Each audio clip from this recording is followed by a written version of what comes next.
Olá, eu estou aqui com Emília Cipriano, especialista em formação de educadores.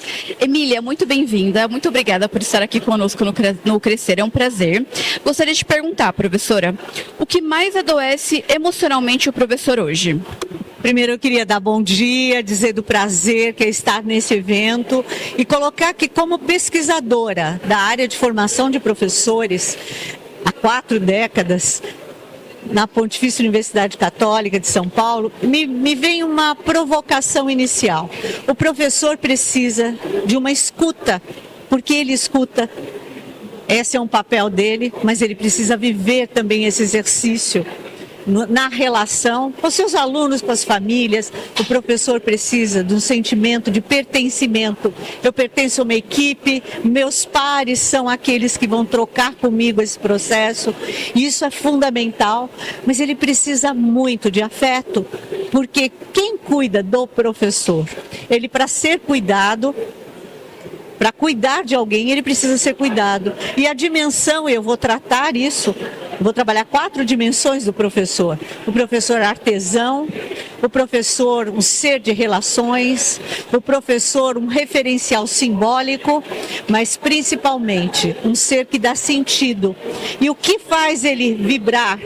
Ele construir, ele marcar histórias, é a sua inteireza, é a sua construção de identidade e a sua valorização social.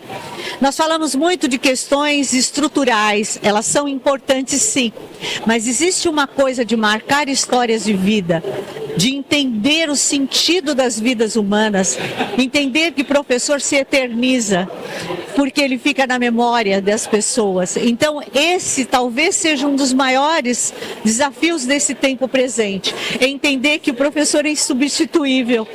O mundo está avançando cada vez mais, as tecnologias, o acesso à informação, mas a relação de aprendizagem, de construção compartilhada, de mediação, de papel social, é o humano cuidando de um humano. Sim, é o que vai ficar, né? O que nós vamos lembrar. E professora, o que a gestão escolar pode mudar hoje de uma forma prática para melhorar a vida do professor em sala de aula? A gestão tem que estar muito entendendo o professor na sua integralidade.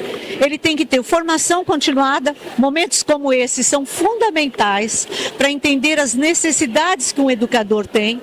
Em sua caminhada, nós somos aqueles que mais têm que lidar com o novo, com o inesperado. As coisas vão mudando, então a gestão tem que ter muito forte esse compromisso ético com a formação desse profissional em contextos de trabalho.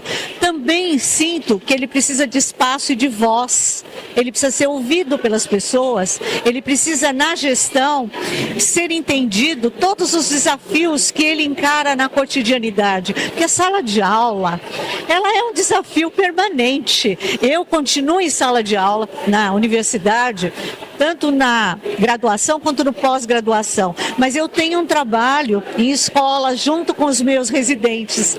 E o que me chama a atenção é que o professor tem que se renovar sempre. E a gestão, quando entende o papel que o educador tem de parceria com a coordenação, com a direção, com o grupo, para que ele possa definir prioridades juntos. Se alguém que merece, nesse contexto, ser ouvido sobre as suas impressões, porque aquela leitura cotidiana do porquê que aquele aluno se apresenta daquela forma, a leitura das necessidades das famílias, essa relação de 200 dias letivos, tem que ser só ele que sabe. É que ele sabe o que é entrar numa escola, o que é sair, como se dá, como é que o aluno chega, como é que ele vai embora, o que significa as perguntas que ele faz, que já não são as perguntas das gerações anteriores. As mudanças são muito intensas, muito rápidas. Então a gestão, quando valoriza essa construção epistêmica, que é de conhecimento do professor, a formação dele em permanente construção. Uma outra dimensão fundamental de trabalhar junto com a família, a valorização desse profissional, para que a família entenda as necessidades que esse profissional tem até para fazer essa parceria. E a importância dele. Fundamental. E que ele tem um valor histórico também nesse processo. E a cultura, porque nós precisamos construir uma cultura, e aí eu me inspiro muito nos japoneses, quando eles dizem que eles reverenciam o professor o tempo todo, porque ele é a maior autoridade de uma sociedade. Eu, como educadora, diria, eu tenho um sonho, que um dia a gente ainda chegue a esse espaço, que os professores sejam reverenciados, porque eles merecem e são dignos disso. Temos fragilidades, temos questões a serem trabalhadas, mas temos uma coisa que nos dá um sentido maior. Nós temos, na verdade, uma essência na formação de um humano. Formar humanos é ser fundador de mundos. E é isso que a gestão, junto, vai poder entender, construir, valorizar e principalmente entender que isso sempre é o que dá sentido para a vida de todos que estão envolvidos. Perfeito, professora. Muito obrigada pela participação. Obrigada.